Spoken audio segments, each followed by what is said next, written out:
وحدہ لا شریک کے لیے، جس کی قدرتیں ہمگیر ہیں، جس کی حکمتیں بے مثال ہیں، جو اپنی شان ربوبیت کے اظہار میں بڑا ہی فیاض اور کریم ہے۔ تمام تر درود و سلام اس ذات بالا صفات کے لیے ہیں جو انتخاب پروردگار ہے۔ آج اسلامی سال کے 7ویں مہینے رجب المرجب کی 13 تاریخ ہے، اور آج کا مبارک دن خلیفہ چہارم داماد رسول مولا کائنات حضرت سیدنا علی المرتضیٰ شیر خدا رضی اللہ تعالیٰ عنہ کا یوم ولادت ہے۔ اللہ تبارک و تعالی حضرت شیر خدا کے صدقے میں جہاں جہاں مسلمان باطل اور کفر کے خلاف نبرد آزما ہیں، اللہ پاک شیر خدا کے ذریعے سے انہیں جہاد میں کامیابیوں سے سرفراز کروائے۔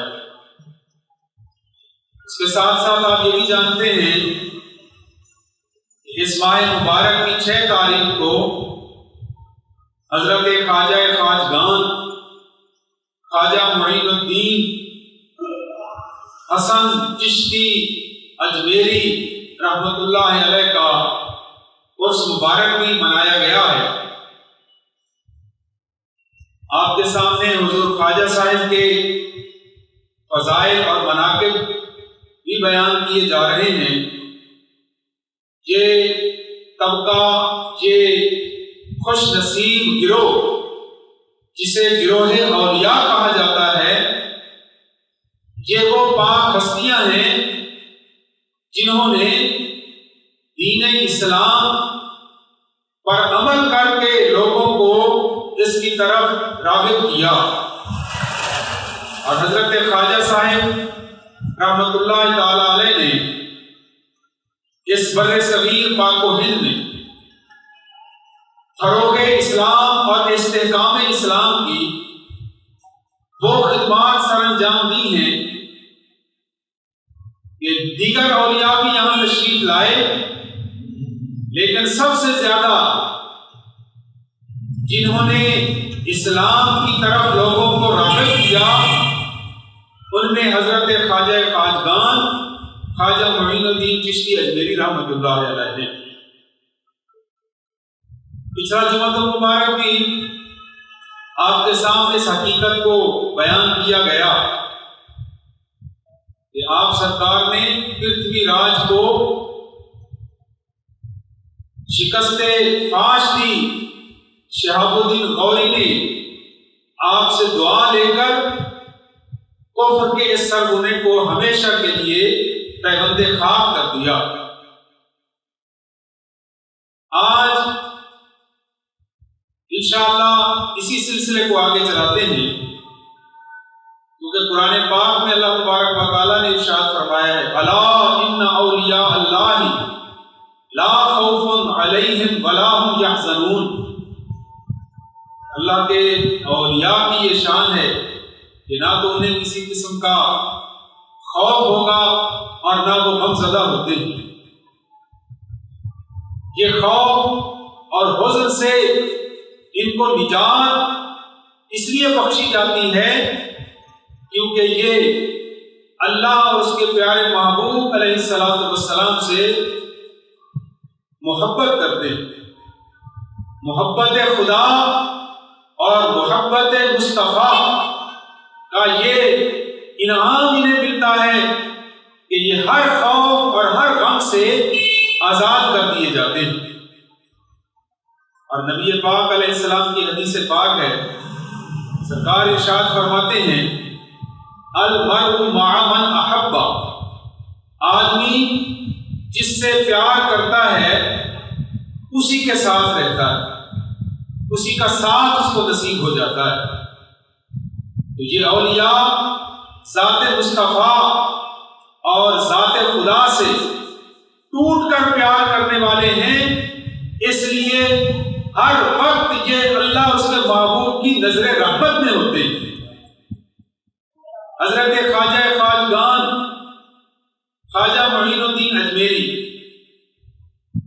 سیر و سیاحت کرتے کرتے علم دین حاصل کرنے کے بعد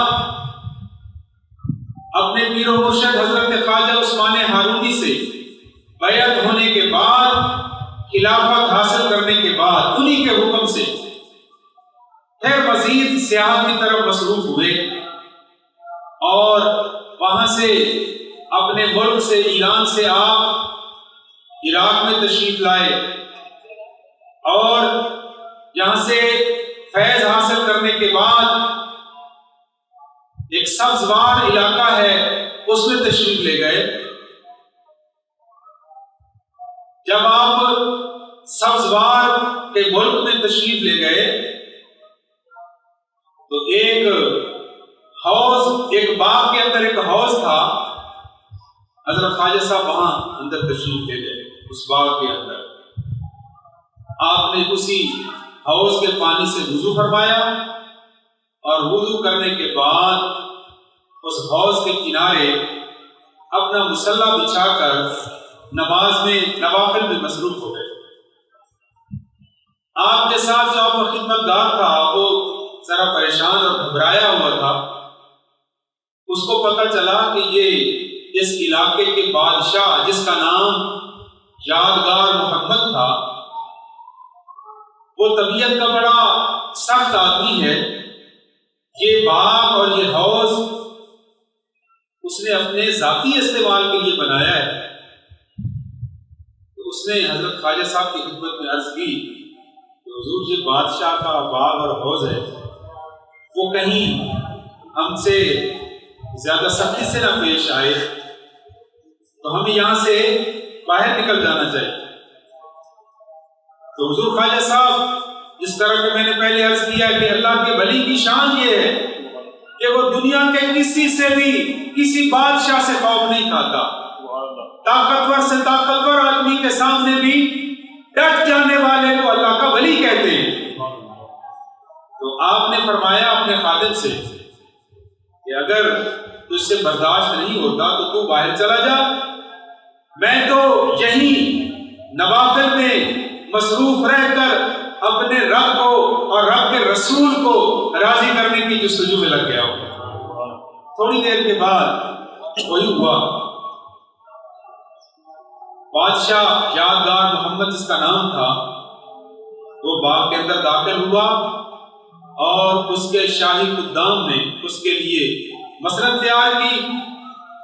جیسے ہی وہ حوض کے کنارے کے قریب پہنچا تو وہ غصے سے چیخنے اور چلانے لگ گیا اور کہنے لگا کہ اس فقیر اور درویش کو کیسے جرأت ہوئی ہے کہ وہ میرے حوض کے کنارے پر بیٹھے، اسے جلدی سے باہر نکالا جائے۔ جب وہ یہ غصے کے ساتھ کہہ رہا تھا تو کہتے کہتے حضور خواجہ صاحب کی نظروں کے سامنے آ گیا۔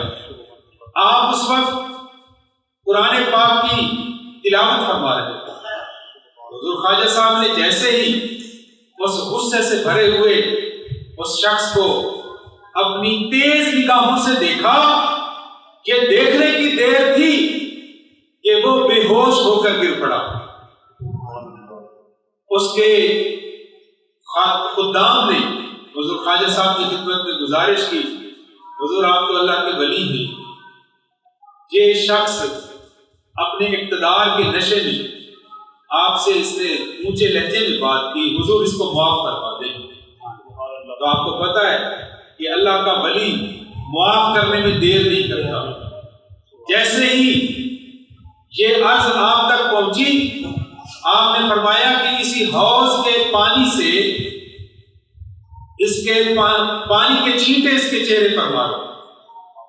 جب وہ پانی کے چھینٹے اس کے چہرے پر لگے تو وہ اٹھ کر بیٹھا، اور اب چند لمحے پہلے وہ ایک سخت گیر آقا کی طرح تھا اور اب حضرت خواجہ صاحب کی نظر کا شکار ہو گیا اور آپ کے قدموں میں آ کر ڈھیر ہو گیا اور عرض کرنے لگا، حضور جس اللہ نے اور اس کے پیارے رسول نے آپ کو ولایت کے مرتبے پر فائز کیا ہے، انہی کا واسطہ دے کر کہتا ہوں کہ مجھے اپنے قدموں سے لپٹ جانے دیجیے۔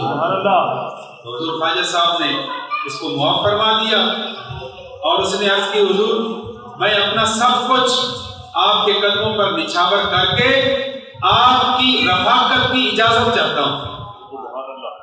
آپ اس کو لے کر اگلے سفر کی طرف روانہ ہوئے، لیکن آپ نے فرمایا کہ جو کچھ تو نے نظر نیاز مجھے دی ہے یہ میرے کس کام کی؟ یہ ایسا کر اپنے ملک کے غریبوں میں یہ اعلان کر دو کہ وہ آ کر اپنا اپنا حصہ لے جائے، یہ ساری دولت اللہ کے نام پر قربان کر دو۔ فقیر کو، درویش کو اس دولت کی کیا ضرورت ہے؟ جب آپ تھوڑے سے فاصلے پر باہر پہنچے اور اس سفر کے دوران روحانی تربیت فرماتے رہے، جب وہ کامل اور اکمل ہو گیا تو آپ نے فرمایا کہ جس دنیا کی بادشاہی کو تو نے قربان کر کے ہماری رفاقت اختیار کی ہے، ہم تجھ پر راضی ہو گئے ہیں اور اللہ اس کے محبوب کے فضل و کرم سے وہی بادشاہی تمہیں دوبارہ انعام میں دیتے ہیں۔ واپس چلا جا اور اسی جگہ پر بیٹھ کر مخلوق خدا کی خدمت کر۔ آپ وہاں سے پھر ایک اور علاقے میں تشریف لائے، غالباً وہ غزنی کا علاقہ تھا۔ یہاں جب آپ پہنچے تو یہاں ایک بہت بڑے فلسفی اور ایک عالم جن کا نام حضرت مولانا ضیاء الدین حکیم تھا، ان سے ملاقات۔ آپ کی تشریف آوری سے پہلے آپ کی شہرت اس علاقے میں پھیل گئی۔ آپ کی شہرت کو سن کر مولانا ضیاء الدین حکیم نے لوگوں کے مجمع اکٹھے کر کے انہیں سمجھانے کی کوشش کی کہ یہ جو لوگ اپنے آپ کو اللہ کا ولی کہتے ہیں ان سے دور رہا جائے۔ یہ لوگوں کو برگلانے کے لیے انہوں نے ڈھونگ رچایا ہوا ہے۔ تھوڑے دنوں کے بعد یہاں بھی ایک اللہ کا ولی دعوے دار آ رہا ہے، آپ لوگوں نے اس سے دور رہنا ہے۔ کئی لوگوں کو اس نے سمجھانے کی کوشش کی، لیکن جب حضرت خواجہ خواجگان خواجہ معین الدین اجمیری چشتی غریب نواز اس علاقے میں پہنچے تو آپ کو بھی پتہ چلا کہ یہاں کا ایک عالم فلسفی ضیاء الدین حکیم اللہ کے ولیوں کے بارے میں اس طرح کی ظاہر افشانی کر رہا ہے۔ تو آپ نے اپنے خادم سے فرمایا کہ جب وہ ہمارے قریب آئے گا تو اس پر یہ راز کھل جائے گا۔ ان دنوں چونکہ آپ سیاحت میں تھے اور ولایت کے درجے حاصل کرتے ہوئے مشکل کی زندگی گزار رہے تھے، آزمائش کی زندگی میں سے گزر رہے تھے، تو اللہ کے ولی کی یہ سب سے بڑی نشانی ہے، پہچان ہے کہ وہ دو باتوں پر عمل پیرا ہوتا ہے۔ نمبر ایک، صدق مقال اور رزق حلال۔ سبحان اللہ۔ صدق مقال کا مطلب ہے سچ بولنا، اس کی ہر بات وہ سچ پر مبنی ہوتی ہے، اور رزق حلال جو اس کے حلق سے پانی کا یا کھانے کا کوئی لقمہ یا ہونٹ اس کے حلق سے نیچے اترتا ہے تو وہ عین حلال ہوتا ہے، اس میں حرام کی آمیزش نہیں ہوتی۔ تو ان دنوں آپ کے پاس چونکہ ایک ہی خادم تھا، وہ بھی آپ کے ساتھ عبادت میں مصروف ہوتا تھا، تو آپ کو جب بھوک لگتی تھی، پردیس میں تھے، ہر بار سے تو دور تھے اور آبادیوں سے بھی دور تھے، جہاں پر کھانے پینے کا کوئی تصور ہی نہیں تھا، تو آپ خود اپنے ہاتھوں سے حضرت خواجہ خواجگان خواجہ غریب نواز شکار کر کے اپنے خادم سے خود وہ کھانا تیار کروا کے اس کو تناول فرماتے تھے۔ تو آپ نے اپنے ہاتھوں سے ایک پرندے کا شکار کیا اور شکار کرنے کے بعد اپنے خادم سے فرمایا کہ اس کے کباب تیار کرو۔ اس نے جب کباب تیار کر کے حضور خواجہ صاحب کے سامنے رکھے تو اتفاق دیکھیے وہ عالم دین، وہ فلسفی مولانا ضیاء الدین حکیم بھی آپ کو تلاش کرتا کرتا اسی جگہ پر آن پہنچا۔ جب آپ نے محسوس فرمایا کہ اپنی نگاہ ولایت سے دیکھا کہ یہ وہی مولانا صاحب ہیں جو اللہ کے ولیوں کی ولایت اور کرامت کے انکاری ہیں، انہوں نے شاید آج تک کسی پیر کامل کو دیکھا ہی نہیں، انہوں نے واقعی کسی ایسے لوگوں کو دیکھا ہوگا جنہوں نے پیری فقیری کو اپنی روزی کا دھندا بنایا ہوا ہے۔ پیر کامل وہ ہوتا ہے جو جس کا ہر عمل شریعت مصطفیٰ کے تابع ہوتا ہے۔ تو آپ نے نگاہ کشف سے محسوس فرمایا کہ یہ وہی بندہ ہے۔ آپ نے فرمایا مولانا میرے آگے تشریف لے آئیں۔ حضور مصلی پر آپ اللہ اللہ کر رہے تھے، آپ کے سامنے کباب بھنے ہوئے، کباب تیار وہ بھی رکھے ہوئے تھے۔ تو آپ نے مولانا ضیاء الدین حکیم سے فرمایا مولانا یہ درویش نے کباب تیار کرائے ہیں، میرے ساتھ آپ بھی کھائیں۔ بس بسم اللہ شریف پڑھ کے آپ نے بھی اٹھایا اور کباب کا ٹکڑا مولانا ضیاء الدین حکیم نے بھی اٹھایا۔ جیسے ہی ان کے منہ میں گیا الگ سے اترا، مولانا ضیاء الدین حکیم بھی اللہ کی محبت میں کباب ہو گئے۔ سبحان اللہ۔ اور آپ کے قدموں سے لپٹ کر عرض کی حضور میں غلطی پر تھا، میں آج تک ایسے لوگوں کو دیکھتا رہا جن کا ظاہر اور باطن اور، لیکن آپ اللہ کے وہ ولی کامل ہیں کہ جس کا دل اللہ کی محبت سے سرشار ہے، اس کے محبوب کی محبت سے سرشار ہے، مجھے اپنا مرید بھی کر دیجیے۔ تو آپ نے انہیں بیعت بھی فرمایا اور بیعت فرمانے کے بعد اپنی خلافت سے بھی سرفراز ہو۔ تو وہ جو پہلے تنقید کر رہے تھے اب تعریف کرنے پر مجبور ہو گئے، اب وہ دل و جان سے اپنے مرشد کامل کی تعریف میں رب اللسان ہیں۔ یہ ہیں حضرت خواجہ معین الدین چشتی اجمیری رحمۃ اللہ علیہ کے کمالات، اور بے شمار آپ کی اور بھی کرامات ہیں۔ آپ کی ایک کرامت جو بھی بیان کی جاتی ہے معتبر کتابوں میں کہ آپ جب غزنی سے پھر لاہور پہنچے، لاہور 40 دن تک حضرت داتا گنج بخش کی مزار اقدس پر آپ نے چلہ کیا، اور ان 40 دنوں میں آپ نے حضرت داتا گنج بخش سے بھی روحانی فیض حاصل کیا، اور انہی کی اجازت سے، انہی کی نشاندہی پر، کیونکہ داتا صاحب نے انہیں خواب میں یہ حکم فرمایا کہ معین الدین یہ علاقہ اللہ اور اس کے رسول نے میرے ذمہ لگایا ہے، اس علاقے میں نے لوگوں کو اللہ تک ملانا ہے۔ آپ کا علاقہ اجمیر شریف ہے، اجمیر کے علاقے میں، تو آپ لاہور سے دلی پہنچے اور دلی سے راجستھان جو علاقہ ہے، جو ریتلا علاقہ ہے، وہاں اجمیر کے شہر میں آپ تشریف فرما ہوئے۔ وہاں پتہ چلا کہ ایک جوگی، ہندو جوگی، اپنے منتر کے زور سے وہ زمین سے ہوا میں معلق ہو جاتا ہے اور لوگوں کو اس طرح اپنا قائل کر لیتا ہے، لوگ اس کو ماننے لگ جاتے ہیں کہ یہ تو بڑا ہی بھگوان کا یعنی منظور نظر ہے۔ تو جب خواجہ صاحب کو یہ اطلاع ملی کہ حضور یہ ہندو جوگی ایسا کمال دکھاتا ہے لوگوں کو اور لوگوں کو اپنی طرف راغب کر لیتا ہے، وہ زمین پر کھڑا ہو کر اپنے کوئی منتر پڑھتا ہے اور ہوا میں معلق ہو جاتا ہے، زمین سے اوپر اٹھ جاتا ہے۔ تو آپ نے جب یہ سنا تو مسکرائے، فرمائے انسان تو اشرف المخلوقات ہے، اس کا ہوا میں اٹھ جانا یہ کوئی کمال کی بات نہیں ہے، اگر اسی کو کمال سمجھتے ہو تو یہ کمال اللہ نے ہماری کھڑاموں میں رکھ دیا ہے، سبحان اللہ، ہمارے جوتے میں رکھ دیا ہے۔ تو آپ نے اپنے جوتوں کو، جس کو کھڑامے بھی کہتے ہیں، لکڑی کے جوتے، ان سے فرمایا کہ تم ذرا اس ہندو جوگی کو دکھاؤ کہ آپ میرے قدموں سے لگے ہوئے ہو۔ تو لوگوں نے دیکھا آپ کے جو جوتے ہیں نا لکڑی والی کھڑا میں، وہ زمین سے اٹھ کر ہوا میں معلق ہوئے۔ تو جب جوگی نے دیکھا کہ میں تو اس کو بڑا کمال سمجھ رہا تھا، ان کے تو جوتے ہوا میں معلق ہو جاتے ہیں، تو وہ بھی آپ کے قدموں سے لپٹ کر مسلمان ہوئے۔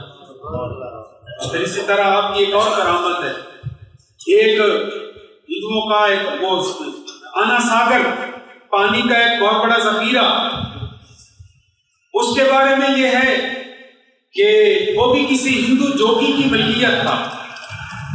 وہ اس پانی کے ذخیرے کے ارد گرد کسی کو آنے نہیں دیتا تھا۔ حضور خواجہ صاحب وہاں تشریف لے گئے، آپ نے ایک وضو کے لیے پانی حاصل کیا۔ جب اس جوگی کو پتا چلا کہ اس درویش نے تو میری اجازت کے بغیر میرے اس حوض سے، اس پانی کے ذخیرے سے لوٹا بھرا ہے، وضو کر لیا ہے، تو وہ خواجہ صاحب سے سختی سے پیش آنے لگا۔ آپ نے اپنے خادم سے فرمایا جاؤ اور اس لوٹے کو دوبارہ بھر کر لے آؤ۔ جب وہ خالی لوٹا آپ کا خادم انا ساگر میں لے کر پہنچا وہاں اور نیچے ڈالا تو پورے کا پورا وہ پانی آپ کے لوٹے میں سما گیا، حوض خشک ہو گیا۔ تو جب جوگی نے دیکھا کہ پانی کہاں غائب ہو گیا، پانی کدھر چلا گیا، کچھ لوگ کہتے ہیں کہ یہ ماننے والوں کی من گھڑت کہانیاں ہیں۔ نہیں، یہ من گھڑت کہانیاں نہیں ہیں، یہ اللہ کے ولی کی کرامت ہے، اور کرامت کہتے ہی اسے ہیں وہ کمال اللہ کی ذات کا ہوتا ہے، اور اللہ پاک اپنا کمال اپنے ولی سے ظاہر فرما دیتا ہے۔ یہ جو پانی ہے اس کو اگر آپ آگ پر رکھیں اور اس کو نیچے عدت آگ کی آئے تو پھر کیا ہوتا ہے، پانی ایواپوریٹ ہوتا ہے نا، آبی بخارات بن کر پانی بھاپ کی شکل میں اوپر اٹھتا ہے یا نہیں، نظروں سے غائب ہوتا ہے یا نہیں، اس کی مقدار میں کمی آ جاتی ہے۔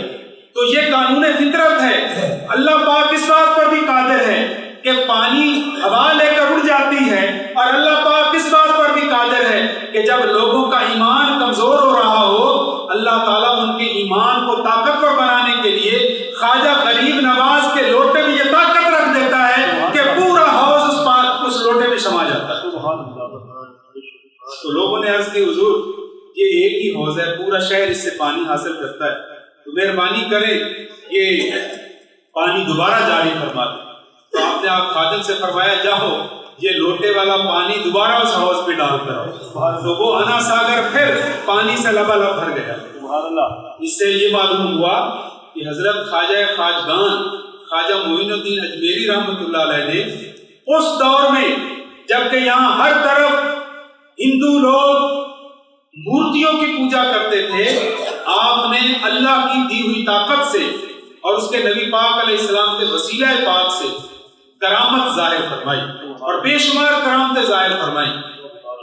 کرامت ولی کسی کی فرمائش پر ظاہر نہیں کرتا بلکہ ضرورت پر ظاہر کرتا ہے۔ ضرورت کون سی ہوتی ہے؟ جب لوگوں کا ایمان کمزور ہو رہا ہو، ان کو طاقتور بنانے کے لیے اللہ کا ولی کرامت ظاہر کرتا ہے، تو وہاں لوگوں کا ایمان تازہ ہو گیا۔